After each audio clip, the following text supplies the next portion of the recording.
This is TechCrunch.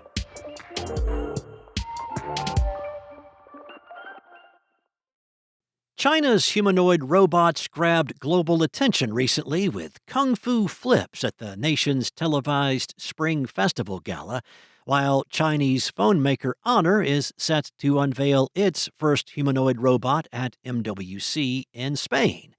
Robotics was flagged as a priority under the country's Made in China 2025 plan, albeit originally focused on factory automation rather than humanoids. Now, rapid advances in multimodal AI are accelerating so called embodied AI, autonomous machines operating in the real world, a push that officials say could help offset labor shortages and drive productivity gains. Selena Xu, a China and AI policy lead at the office of Eric Schmidt, said at this early stage of humanoid robot development, Chinese companies are outpacing their U.S. rivals in both speed and volume. Xu told TechCrunch China has a more robust hardware supply chain, much of it built up through the EV sector, from sensors to batteries, and the world's strongest manufacturing base, allowing companies to iterate far faster than Western competitors. So, as a result, Xu says that not only are Chinese robots cheaper, but companies can also release new models quicker, adding that leading Chinese player Unitree shipped roughly 36 times more units last year than U.S. rivals Figure and Tesla. Global humanoid robot shipments totaled just 13,317 units last year. That's according to a Forbes report released last month. That is a tiny base for an industry expected to nearly double annually and reach 2.6 million units by 2035. Still, those figures should be viewed with caution. The report notes it remains unclear how many units represent commercial sales versus demo models or pilot deployments, underscoring the early stage nature of the industry. Now, the top humanoid robot makers by 2025 shipments were led by China's Agibot and Unitree, followed by UBTech, Leju Robotics, Engine AI, and Fourier Intelligence, underscoring Beijing's early dominance in the sector.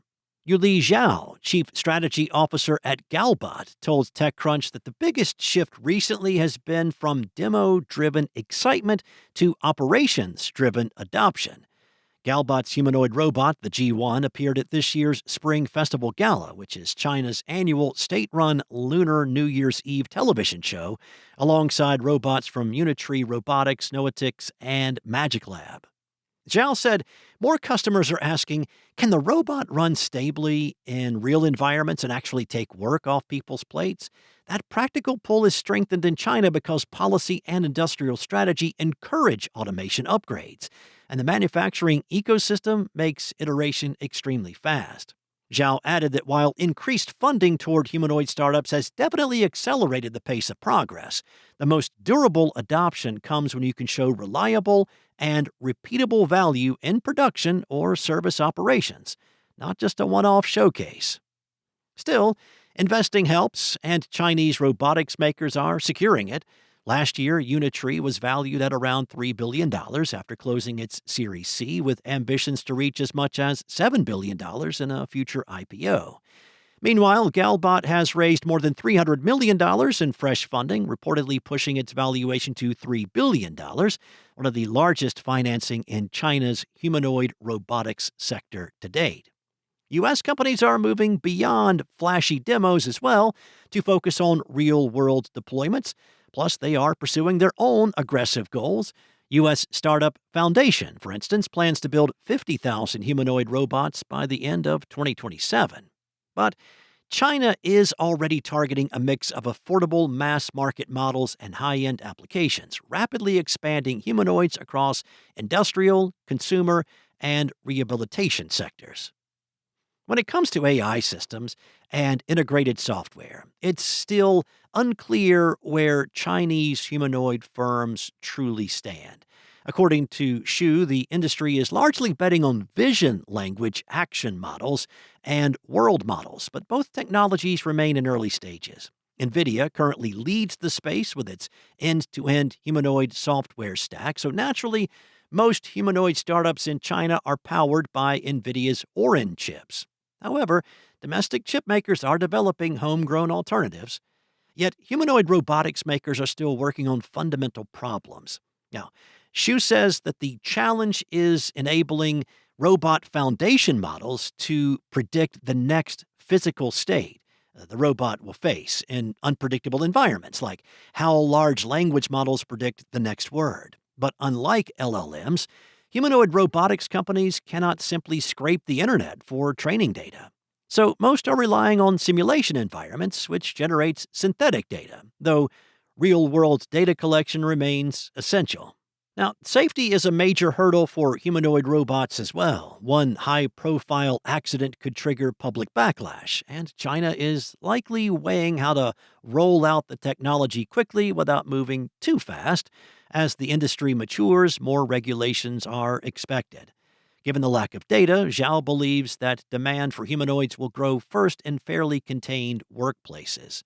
Humanoid robot development is not a two-country race, though. Japan's robotics ecosystem, from startups to semiconductor heavyweights, is targeting humanoid mass production by 2027.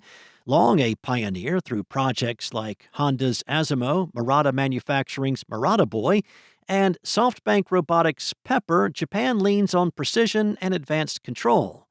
One area unique to this nation, humanoid robots are increasingly used in elder care. Coral Capital CEO James Rennie, who invests in tech companies in Japan, believes Tokyo will continue to thrive in the humanoid robotics industry. He said, "There are three factors likely to drive the adoption of robotics in Japan. One is the labor shortage and the desire to depend less on mass immigration. The second is the widespread cultural view of robots as our friends. And the third is that Japan is already dominant in many parts of the robotics supply chain." Hyundai Motors' Boston Dynamics unit introduced a new Atlas humanoid for factory use by 2028, with plans to produce up to 30,000 units annually in the U.S. as part of its AI-driven robotics push.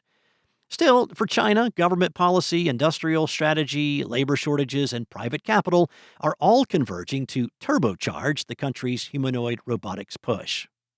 Zhao said, "China's leadership is best understood as a speed-to-scale advantage.